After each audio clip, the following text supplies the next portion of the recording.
traditional stereotype that a woman's place is in the kitchen. How did you manage to break out of that limitation to impacting your world? So I had to learn how to manage people who are not easy to get along with. Yes. How to conserve your energy, how to choose your battles. You don't have to fight every battle. You don't have to fight every.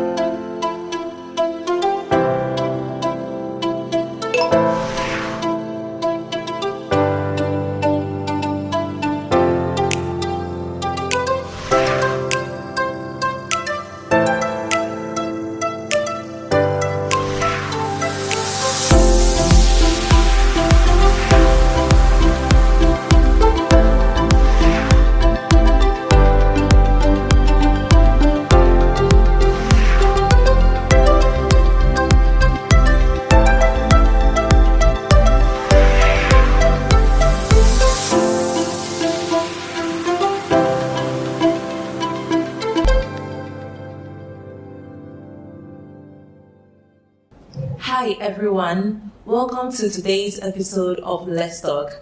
I am so thrilled to have with me Professor Adebanji for today's episode. She is a role model, a mother, a professor, and so much more. She is the founder of KNUST-LISA. She also leads Transforming Evidence to Action Capacity in Higher Education in Kumasi, Ghana. Talk about experience. She has lectured over 10 years and mentored lots of students. Please join me to welcome Professor Adebanji. Welcome. Thank you. Thank you so much, Amelia. Thank you for having me on your program. It's a pleasure.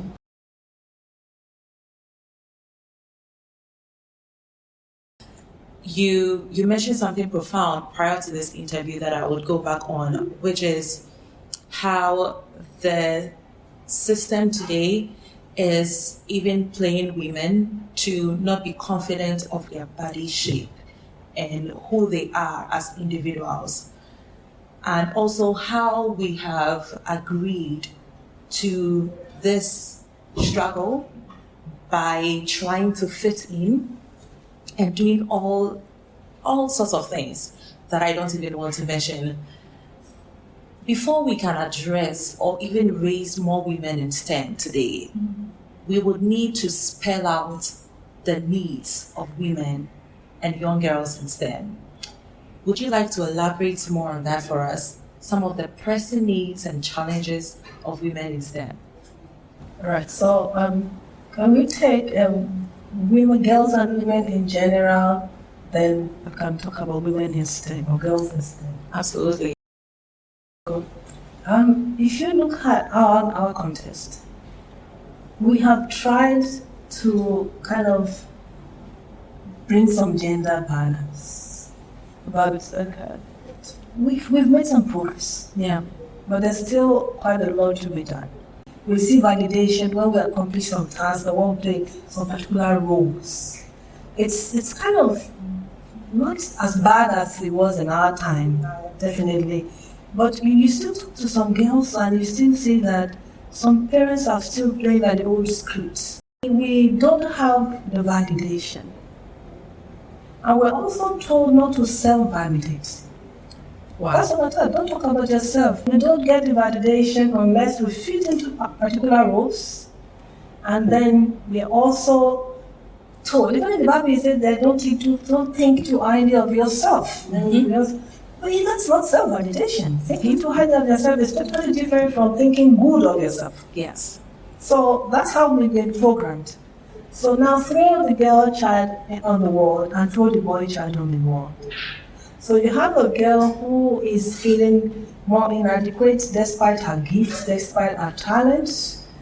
She even, when she achieves things, we want to attribute it to luck and the grace of God. Of course, there's the grace of God, but there's also the grace of work. Regardless of the fact that she has worked very hard to earn it, and that what she's accomplished, what she's earned is well deserved. You have a problem. The best of us struggle with it. Every one of us. It says about 90% or 95% of female executives also struggle with it, even when you have a job. So you feel I have this position, I am here, but like I'm an imposter. I don't have what it really takes to be here, or I got this because they didn't have a female, or they wanted a female, so that there's some gender balance. So that's how we are programmed.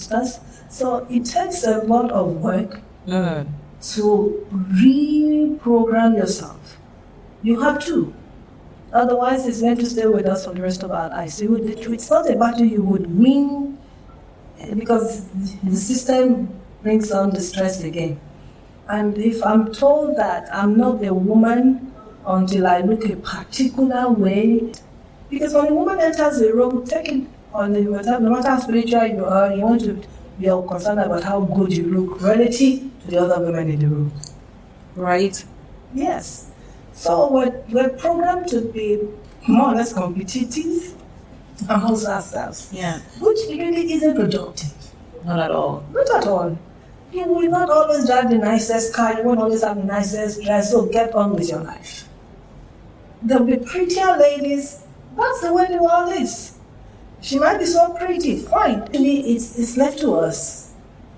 We don't have to settle for that. Yes. We don't have to. We just have to accept who we are, be comfortable with who God has made us, accept that we are gifted, that we are smart, that we are capable.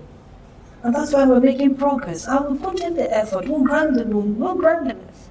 We put in our effort, put our shoulders to the wheel.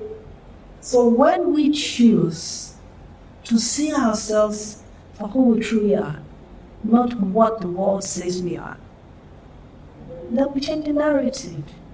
That will lead me to the next question that I had for you, which is, listen, the pressure is there. This is for real. The pressure is there. How can women and girls of today's world be able to handle all the pressure? You talked about accepting who you are. Are there more to it that we need to carry in our luggage to fight? Not even if not to fight, to just be us. Yes, you have to be prepared. You see, Professor Buro, one of the ladies I really respect about, she would always say, you're prepared to be the preferred. Wow. So when opportunity meets preparation, then magic happens.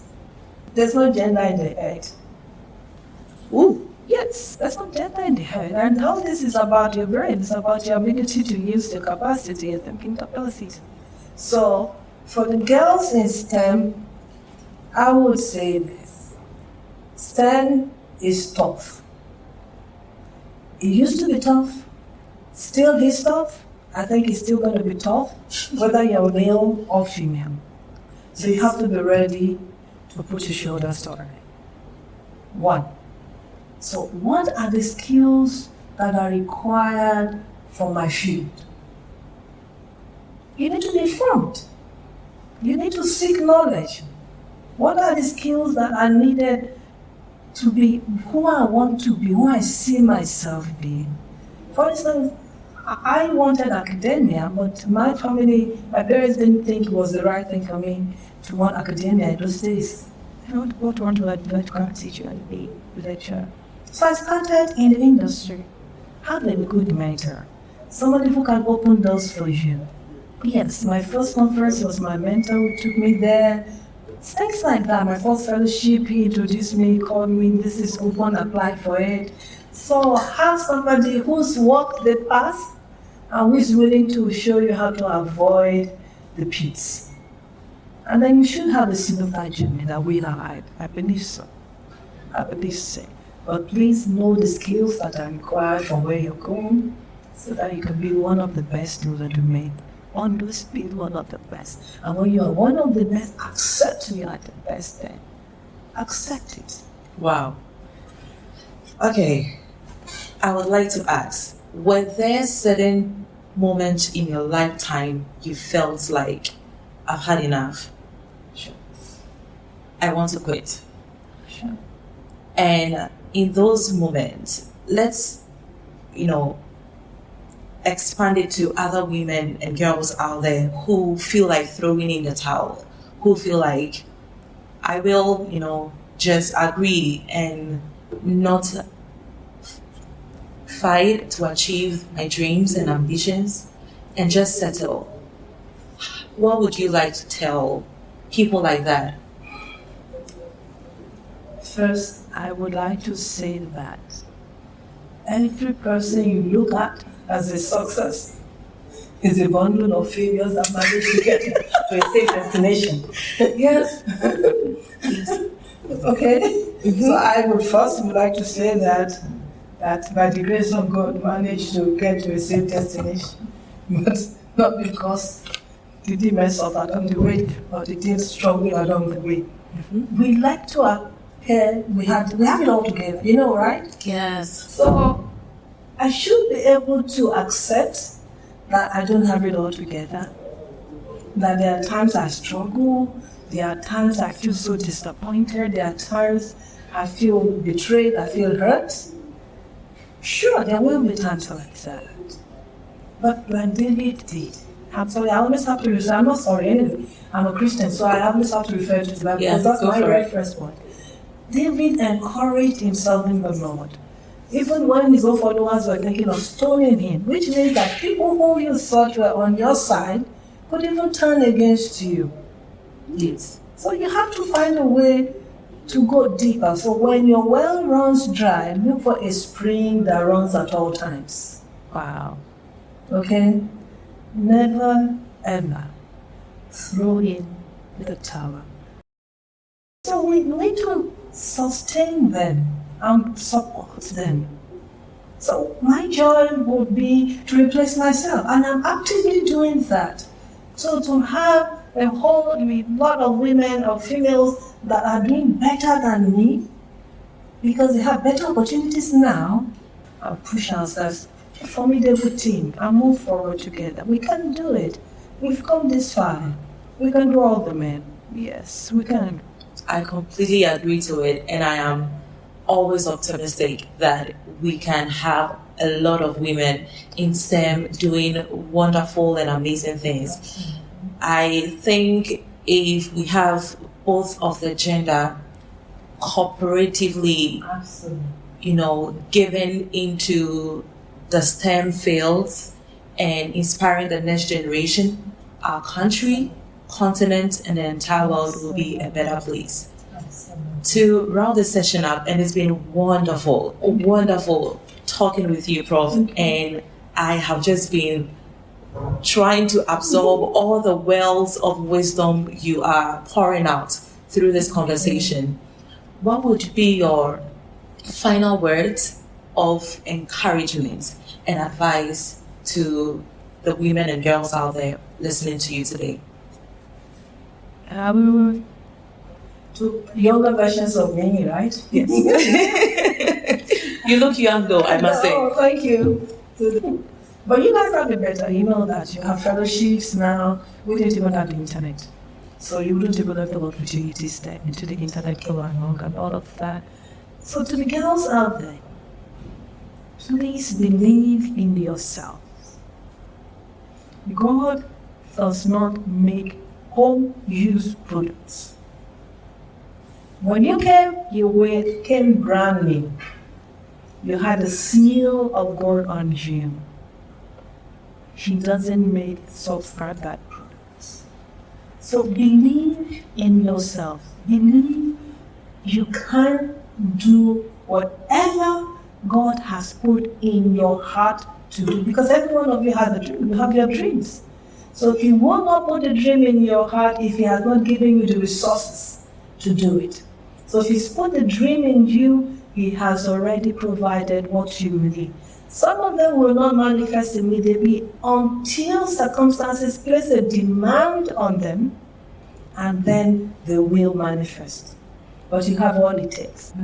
So I would say to the ones who are now pursuing their PhDs or who are just starting their full careers in STEM, it is rewarding.